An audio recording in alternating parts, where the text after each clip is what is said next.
അങ്ങനെ പറഞ്ഞ് 2025 കാര്യത്തിലും ഒരു തീരുമാനമായിട്ടുണ്ട്. ചെയ്യാനായി വിചാരിച്ച പല കാര്യങ്ങളും പെൻഡിങ് ആയിട്ടുണ്ടായിരുന്നു. എന്നാലും കുഴപ്പമില്ല, നമുക്ക് 2026 പഠിക്കാന്നുള്ള മോഡിലാണ് ഞാൻ. 2025 ഞാൻ ഏറ്റവും ഇമ്പോർട്ടൻസ് കൊടുത്തൊരു കാര്യം എന്ന് പറയുന്നത് സെൽഫ് കെയർ ആണ്. അങ്ങനെ ഈ ഒരു വർഷം കഴിയുന്നതിന് മുമ്പുള്ള എൻ്റെ ഒരു സെൽഫ് കെയർ ഡേ ആണിത്. എനിക്ക് ബഡ്ജറ്റ് ഫ്രണ്ട്ലി ആയിട്ടുള്ളതും എന്നാൽ അടുത്ത് തന്നെ ഉള്ളതും ഉള്ള ഒരു സ്പാ സെൻറ്റർ വേണമായിരുന്നു. അങ്ങനെ ഞാൻ എത്തിയത് എടപ്പള്ളി ഗ്രാൻഡ് മോളിലുള്ള പ്രോട്ടോൺ സ്പായിലാണ്. അപ്പോൾ ഇവിടെ എത്തിയപ്പോഴാണ് ഇവർക്ക് വെറൈറ്റീസ് ഓഫ് സ്പാ മാത്രമല്ല പെഡിക്യൂർ, മാനിക്യൂർ, ഫേഷ്യൽ സർവീസസും ഒക്കെ അവൈലബിൾ ആണെന്ന് മനസ്സിലായത്. അപ്പോൾ ഞാൻ ചൂസ് ചെയ്തത് ബാലിനീസ് സ്പായാണ്. ഞാൻ ഫസ്റ്റ് ടൈമാണ് ഈ ഒരു സ്പാ എടുത്തിരുന്നത്.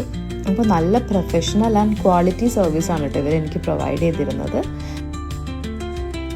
ആഫ്റ്റർ സ്പാ എനിക്ക് കിട്ടിയ ആ ഒരു ഡീപ്പ് റിലാക്സേഷൻ ഉണ്ടല്ലോ, ദാറ്റ് വാസ് അമേസിങ്. അപ്പോൾ ഇതുപോലെയുള്ള ബഡ്ജറ്റ് ഫ്രണ്ട്ലി സ്പാ സെഷൻസ് നോക്കുന്ന ആൾക്കാർക്ക് വേണ്ടി പ്രോട്ടോൺ ഡേ സ്പാ ലൊക്കേറ്റ് ചെയ്തിരിക്കുന്നത് ഇടപ്പള്ളി ഗ്രാൻഡ് മോളിൻ്റെ 3rd ഫ്ലോറിലാണ്.